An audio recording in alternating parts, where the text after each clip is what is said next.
एक छोटे शहर में दो दोस्त रहते थे, नरेश और विवेक। नरेश एक साधारण परिवार से था। उसके पास पैसा नहीं था, लेकिन उसका दिल बहुत बड़ा था। विवेक एक अमीर बाप का बेटा था, जिसके पास सब कुछ था, बंगला, गाड़ी, स्टेटस, मगर वो खुद गर्ज और अहंकारी था।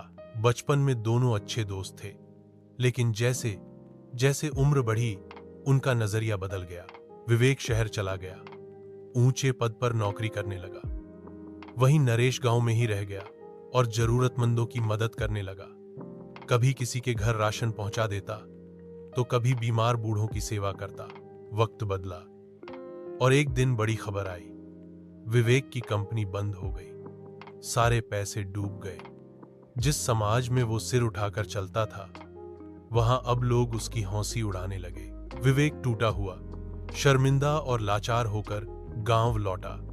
उसके पास ना पैसा था, ना नाम, और ना ही कोई अपनाने वाला।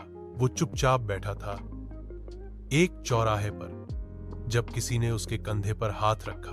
वो नरेश था, वही पुराना दोस्त जो अब भी उसी मुस्कान के साथ खड़ा था। चल, घर चल विवेक, भूख लगी होगी। विवेक की आंखों से आंसू गिर पड़े।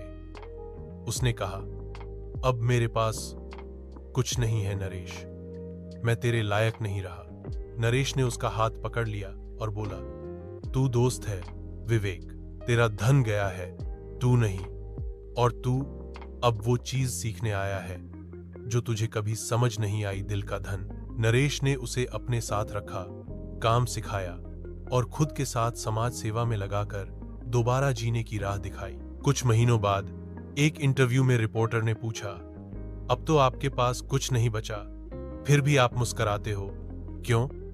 विवेक ने जवाब दिया, क्योंकि अब मेरे पास नरेश है और उसके जैसा मन ये दुनिया की सबसे बड़ी दौलत है। सीख, धन खो सकता है, नाम मिट सकता है, पर जिसके पास दिल हो, इंसानियत हो, वो ही सच्चा अमीर होता है।